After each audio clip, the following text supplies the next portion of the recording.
ansa na ebe ko sansam no so no wonim se ene de oba santemantam ha se ya Awukudae na Awukudae so de abribia no opem so etena se e o Manhyia na waye amamre anopa no mo hya se ya amamre ewo adum enenti ensuase adum ensuase ho opem so e ya amamre ceremonial street ewo Kumasi ase no opem so efa so no mo ya amamre ne amanye bia ntana no pa ko so nti wa santemantam ha wo Kumasi a wo hwa me bia na sa wo ba Kumasi ase ne no bo husa no pana no from 7 8 9 10 11 to 12 mo na adum achepa adum are busy because ya block route ni bebre na ceremonial route ni na no na enya de aka bia ma ka bia kwa ma no timi efoso ni na ya mamre ne amane a anana ekoso opem so asante hene Otumfuo se totoso emienu pia onana enana etena se na tese sa mamre ne amane ni na etimi ekoso papa na me no ka sei owie ye no sa tena se e o Manhyia ema mpanyimfo nyumakwa wudo pina kwachiachia no mpanyimfo wudo pina ba ne nanso ne ade na France ambassador to Ghana ono nso ekọ ne nanse bi ekọkọchia no ema de nsema wudo bi etudwa opemso nso ede nsem bi tudwa no kurani na emu ehwamye papa ni na no ye de ba stay tuned na yemfasa enipa we nyina emfa emrevise ene ensem ofia ha no ano odin papa ensem no ano odin komode so betumi aka me ho na yede ni na ede abrewo enyi wa fidie ni mfiri ha ba bia fise ensem no edo so ansa na no ye bekwa homa no so na asuzua ye ni kofia jei akwakodi enkomo ye nya ne ntia se langasfo bi akotwtwa obi pa bie ni tiri ho na langasi kaso a anase ehefa ane koso ni nyina ne ye details ni ebra odenden kofia jei ehye ni botom denden a sabre dem nim se kofia jei aba line so a ye ba bedi enkomo ajemotia Awukudae jambo wa bo be madin ye na hote sei nyame adom ani na nanu madaromanti ya woye mo aya de pa nyame adom ne nanu madaromanti na we nanu no ya ka so ade na na se hefa na nanu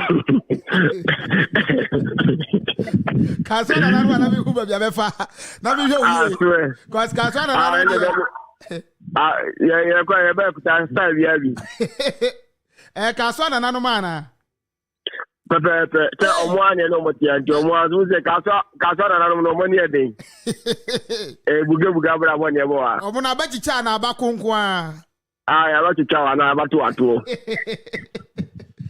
na ede na asia video bi a ene pictures bi a mehu owura bi ni ti watutu te sese bi dame no Awuku nipa makumaku melu na me no ka sei ya design mo tire ho se designer a wo pamata de na ni nyare se o pimu e kaso a ofanko amanfom ene rabi atro amanfom dunkawa ho nya ebro no nkekenketi a ni nya e wo sampatemu a na Awuku esoni ezeze kache ni nya se langas for ni tu amanfo ni a me no ka so abrante ba ko hia me nim se ko video na ya ka ba ko ya kana so half ya kana so na ya kana so half na aka half nti doctor for na de abane gi na so nti half na de na no de ya me nim se langas for ndi akoye kalomu ana so mda ko echi tinga dia minti ayi se nya mu ne buso mu a anu me ti na nya se Awuku ozo ba ha na enam se ha no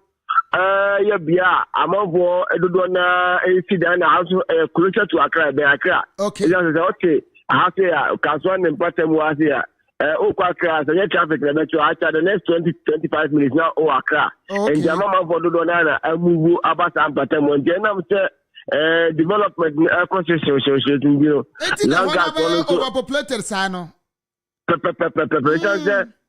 Awuku uba kaswa te ya population oni pa be 270,000 na o kaswa ngwa ana the near kaswa no so conjoin jore ne boss here aya Otusonya west Otusonya east ani gomwa kaswa ne Otusonya east ana Otusonya west ana gomwa is in population 310,000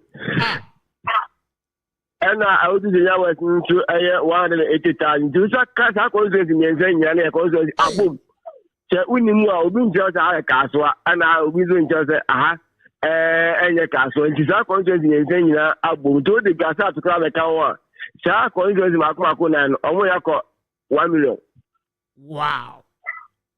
Eti nipa 1 million no. Post so wani tia. Awu no so betumi akonkasa amrante. Eti ene ade senya no mu didam di. Eno na amanfo footings amochi dan on se otasa ase wu a sabi oni sika se politicians ya amochi nya sika di sida ne gidi no. Ya ba juma ne ya kwankwa juma na se bojo juma ne. Ya dan si it will be 5 years 7 years ni nti dan ni. Eti owu a two footings ya no ja okọ. O ma no akaba na langas no je chiachiri enam se ha no development no obu abase otena ekurunti. Anya wasasen da no atu footings a Obaba ni eyi footings in tapia do ni eyi footings ne fro na ya bonus ya cho asase no sweat hey kaswapa de ewia se ego za bana ya bo asase no sakora eti ede a wose su kra se unwie bia baba na ego akra mpo a se wasase one plot no residence half plot so a omutimba no mama amaka cho se for half na ka na ye bia do ani agidi na the two jina so ni atu fence so ni am obi accident so within 3 weeks 1 month next ni policy then we betinam enti agasin ya audience meeting enu bi na asia emranche ya me no kase ya diza obutire hu na amman fonza ase omo hwe soma omo ana wu je langa so be 35 obi akutatu AK47 pop asin gun anya akode pa tese Gaza ne Israel fontokoi eti omo di excavator grade amount for potential amount for that do length kan ni ejima gu form ya level asase no go kan ya eno na langas to show so ablante ba ko ya kana so edu ya wo mo sika rough up atwitwa bibiri na kasebu ya twitwa na ti pepe ya ka obi aso obi zo pampam ya mano trademark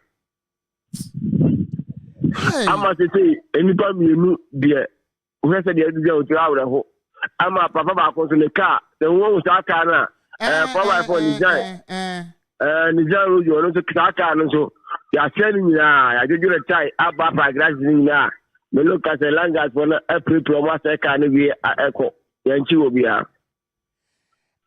na kaso pa e dia na mo maka no so mo be mpatam obi a to nwura de wo bu sheri ni so awafa ka akọ eja kuro no okọ ko so musuro Awuku amubanya ye bieka ni mo awuku akodi enkumu no ebu amuba amuku sa Ford ye de koyi Ford ya amudu lodi ye bieka ni wa na se pick up no na de kata so ye peja de butu pick up so enem egum ebu andua a de na doa abubo ho eti so tam dia no de bo chi a obetu na wati nya fituko Juliana asera or the second platform no ba answer run for your life. And the time man in India as I want to say the business I don't know since I saw no any bank kasa say ba ko depend bottle ship from na the who answer the community. Na so mu ye mistake ada na okotena ho. Na bi say awuku obi asase a wato asase a what is your smame oh na o has do no to nipa na as obi president tu a e bi anaje menze onokra ni nipa na ya awe e na wato asase no e di o protect the customer as the client asase and who is nzanzo no manya no aya sampa enti si asankrofo ye mo prepare mo do ye do mo kwa yare sabia ye do kwa yare sabia ni se o ya banaji o ma so se ba ku se ya so mo ya pamela sa na so no se aso de wo se e de ko utiri ho no ya ka ho na firi ho e ti aka de ba na sunte mu no wow e ti anu na akwa wo se ka se ti ablante se ni na aka wa se yo de asusin ana metra sa se ko fu zo bewu Kofi se wo hwe ne kasoa ne important city pa de mpa na wo a watena ho ususu se omoye betim eho betimi adwo ana ho nyeye da Awuku matra 10 solid years ni agupon na no madam ma na abom by 10 years ni ana watra sa ampatam wana awuku nyame adom na ade ba ko betimi abo anse won se ano se America ka population no aya ahano ye overpopulated the best is the betimi military base kakra ade aka ho na ka military for so edu anapa na almost dey mo enso nam site on ka military for so nem Once the military force no different from police for. When the police for there, so which system no. But soldier for there na do before complain. Obey we answer na work awatem. But so police for there obey complain answer na. And you obey complain no convention. But so they need the all man convention. And don't say you benya military base. I was am pattern one day. We just there be a report to say ya na dia chinga dia sa. Hey. Na government so baba military base is here. Na ya ni panifon just awuba so ya pani so ya kwala ya mpabo ganya so. Unya de wa no kwa dia. Ne boss aka sense sa asase e mu ngiri ni nton no. Uya kwa kwa aba obeku nya de dia asase aton. Eje okun ana omunya asase na aton a eno ya better than say unya nku. Enti ya ji ano omuba ya say obe. No one select as no more greedy. But I say, we prevent on there. And they were to know a funeral.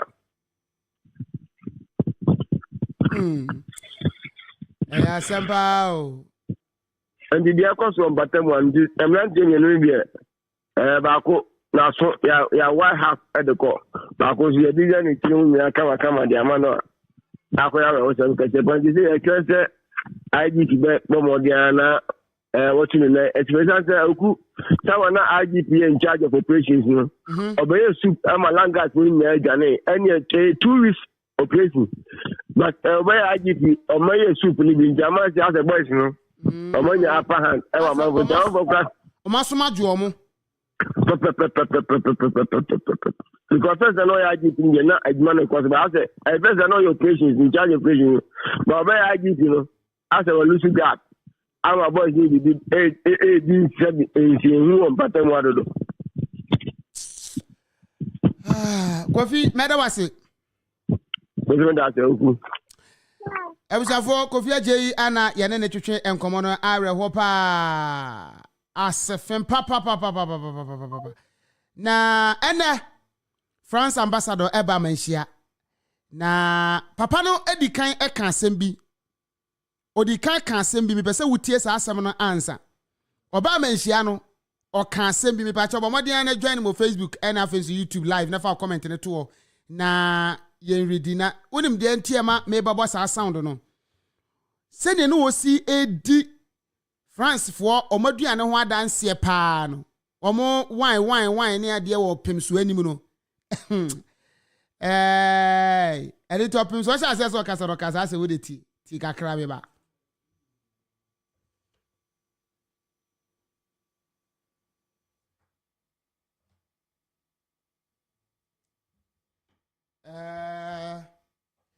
Eba ekwan bia so edi se me bone no kama edi ema ona utie ensem na papa no eka ya na nokura ni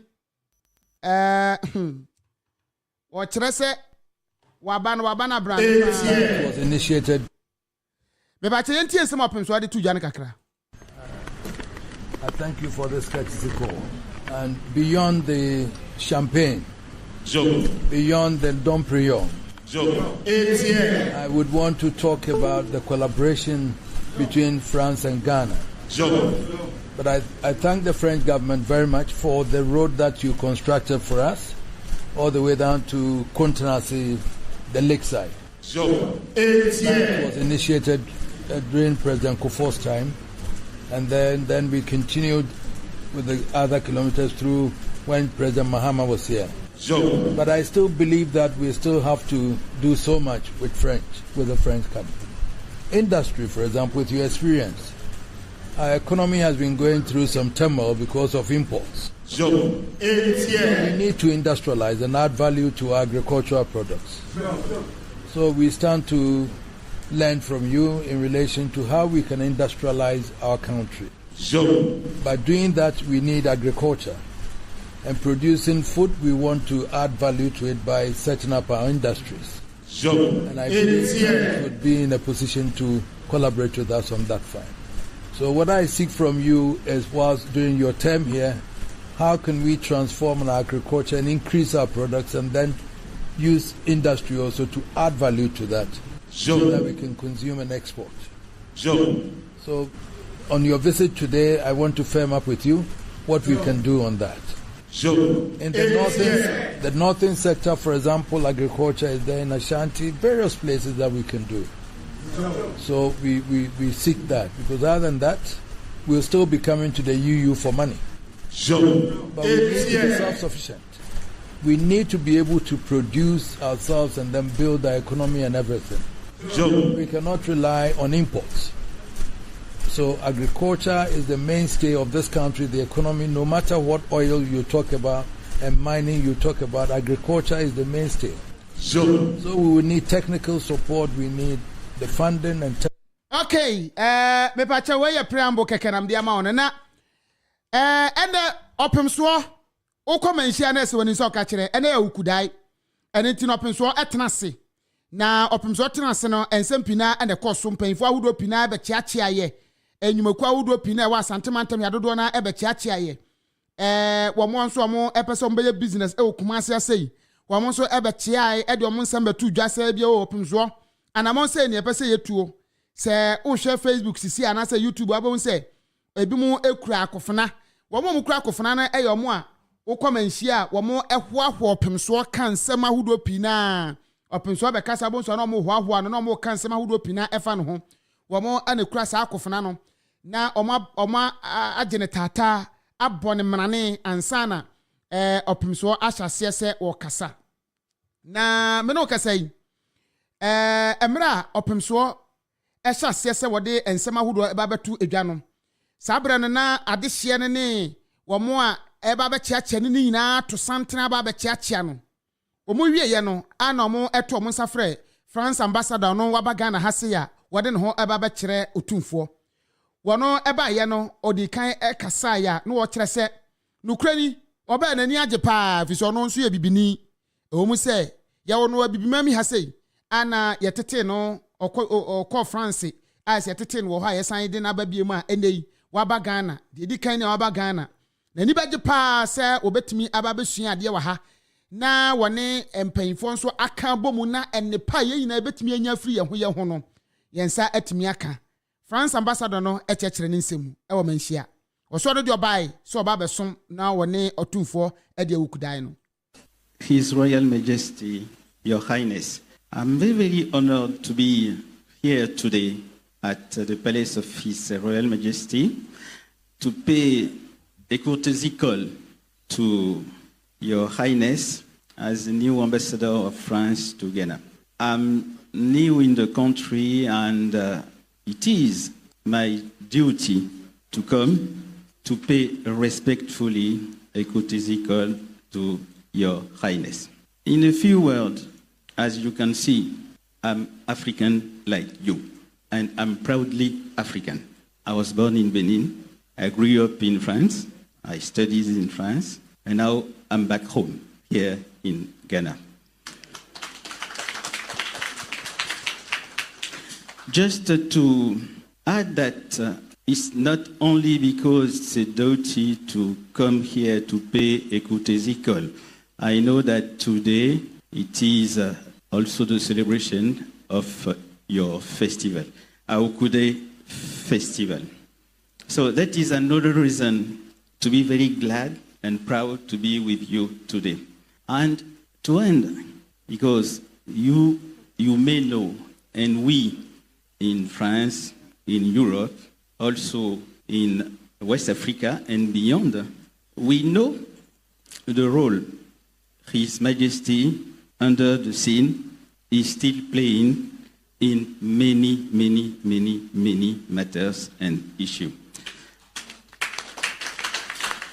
So you can not only be proud of your king, but also proud of what you are, and together, what we could do together.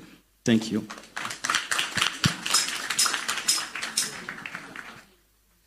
Wey ayensama wade atudwa na wo wiye no wamana nso wasan ede tudwa se no kure no moba no wo munim se dan na buo mu ade edi so mutimi de buo mu ade eba na buo mu ade no wode eba no ina na efi France ho na no kure ni thank you wo jeje France ho keso omunsani ho yie papa eno etre wo se ayensama wade atudwa na wo wiye no kwa fa so ton ye niam o Ghana ha se na se ye ton ye wo munim se dan na buo mu ade Ghana niema ho dance ye pa the ambassador no Manhyia okafa omo champagne His Royal Majesty, I'm very glad to come here with my team with some French delicacies.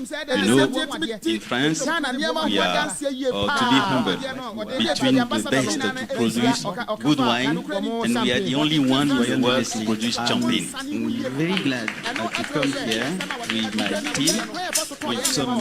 That means that if someone tell you that he produce champagne everywhere, it's not true. It's only in France, in a small region called Champagne that you can find. So I'm very glad to come here with some of these French delicacies to Your Highness.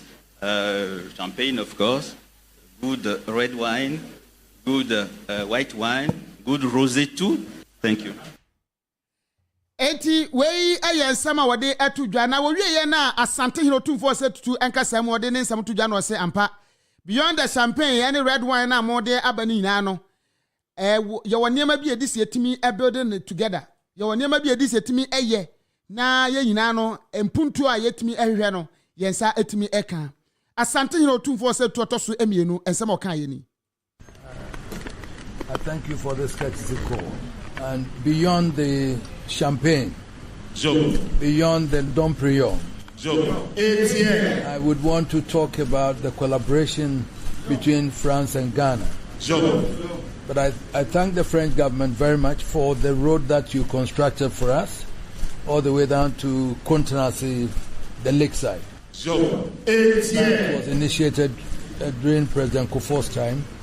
And then we continued with the other kilometers through when President Mahama was here. But I still believe that we still have to do so much with the French country. Industry, for example, with your experience, our economy has been going through some turmoil because of imports. We need to industrialize and add value to agricultural products. So we stand to learn from you in relation to how we can industrialize our country.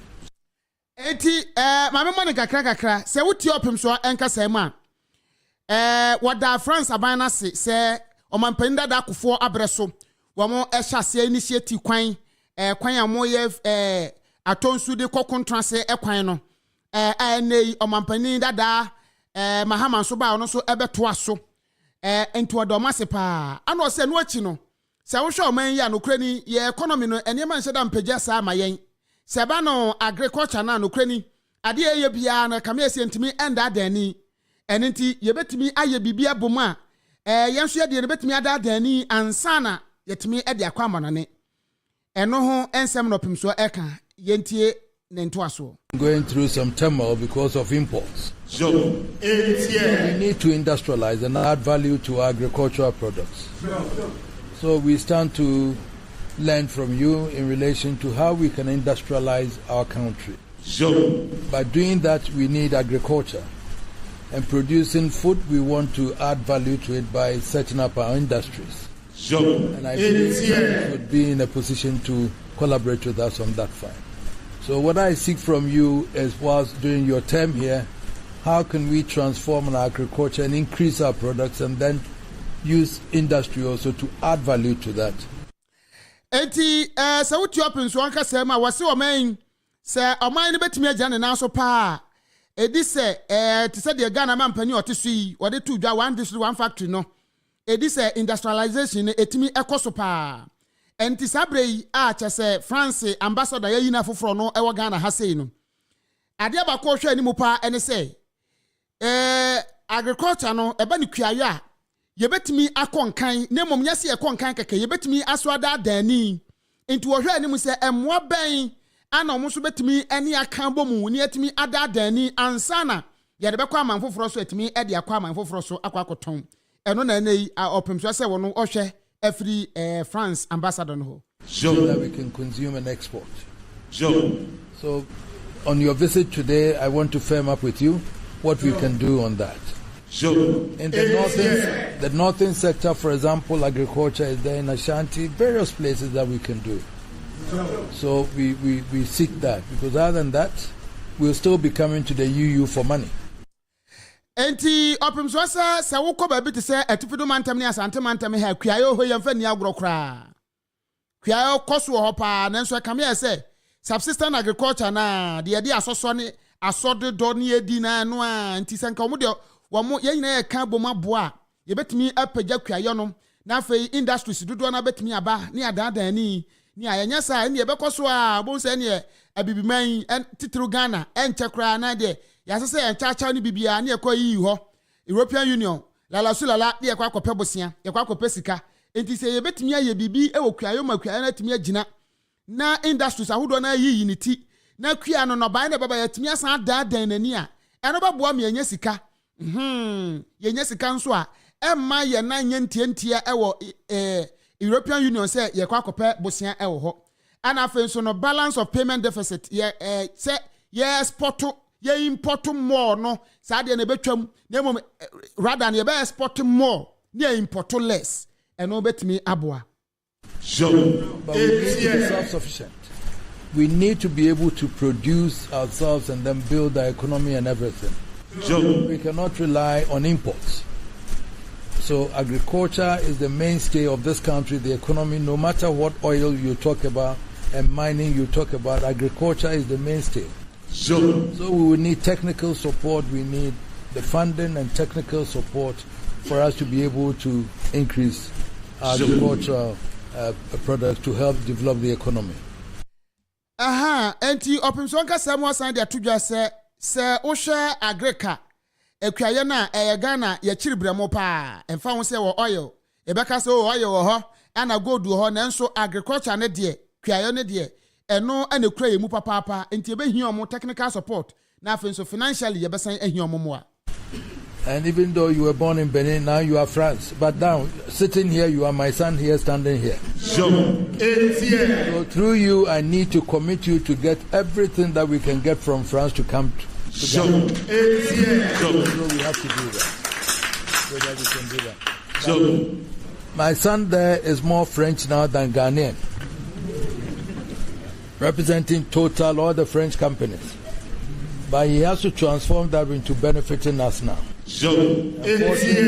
With you here and he there, I want us to firm it up and then make sure that we do something fruitful. I am not, the diplomacy and talking and everything is not my desire. I want action for us to do that. So I want us to concretize these discussions so that we can be able to build a country that the youth will get employment, technical education for them, and all that, so that we can do that. So I welcome you, but I would have further discussions with you on that. I thank you very much for coming today. Piao, opimso se bi kasatin ti o hen toponko. Enye ye betena be ka kasat bebre na ne adabi. Na afa diplomacy ya na dabi. Na mom ye pe action no. Opese ampa ye hu se de hye pa bi agu akwan mu tu sa de no ha na mo ama mabunu dodo na anya adwuma che anya adwuma aye no ana beboa mabunu so nya adwuma ya na eboa moman no so etumpon na ode atudwa se nkomotwetwe akoso sisi anya na wie ya no obesan ahia no na wone ne adi ho enkomo okokwa mu efa kwan ya betimi aka bom ni aboa amakua ya betimi atumpon na oman no yenka nkwa ne mpuntuo na yepe no eno so atimi awie peye. Enti ena akwasidai enti no ekoso e o Manhyia mpanfo awudo pina ana ekoho ekoche opemso enti se wo Facebook anase wo YouTuber obo se emre opemso eto no na adehye ba ato santom ba bechiachia wo de no kra eto nkyanya se amamre ne amane bia ekoso bia na di se wo mo eye wo Manhyia ho na mpanfo awudo pina nyumakwa awudo ewo asante mantam ya Ghana ha dodo na ebepa mu homage edema opemso asante hene Otumfuo se Tutu no krobia kotoko hene no won no tekra we ne brawa wuma so opanyine no etena se no nekurani na efepa was a colorful event ene de ekoso ewo Manhyia no nenam so a yese da bi yemfa nsie mu mamoso wa manane mu wachechire mu ni kumase abie no yenso ebetwa ho mfonyine bi ama matimi ahwe bia bushafo mama yenhia nwumre bia de beto so asante mantam ye be mama so ate. It is our Facebook and also YouTube sisi abon say amanfo ato santene a wamo chia wopemso na wo body tiri nkosa mamra ne amane nti wobehwe a ye de papa bi ene hu ne ho ai fan wo hopa air condition wo hopa na nso ye se amamra ne amane nti edisi ye de fan bo nse papa bi a ya nwene ye de kube na eye na ye de ehu ne ho na obi nso wo ha na opepa nanim ekakra ha ye wo mo nso a eso ne nsam amo ochia obi okwa abechia obi a na ya so ne nsam no wachia ni nyina no ya amamra ne amane ana etwagu kame ho na abiribia ne yentena se ne yentimi emfamre wo all media afenso ye platform ahodo ni nyina no ye de bebra both Facebook and YouTube ye de bebra ewo ho meda mu nyina mase ema mo ne hwa ne moniti a ye gem ahenewa production team meda mase papa panana awuku dentembo enibidi ye besa hia enyamene pa wo chena bibi tofom a ye nsimo so ho ye de beba piao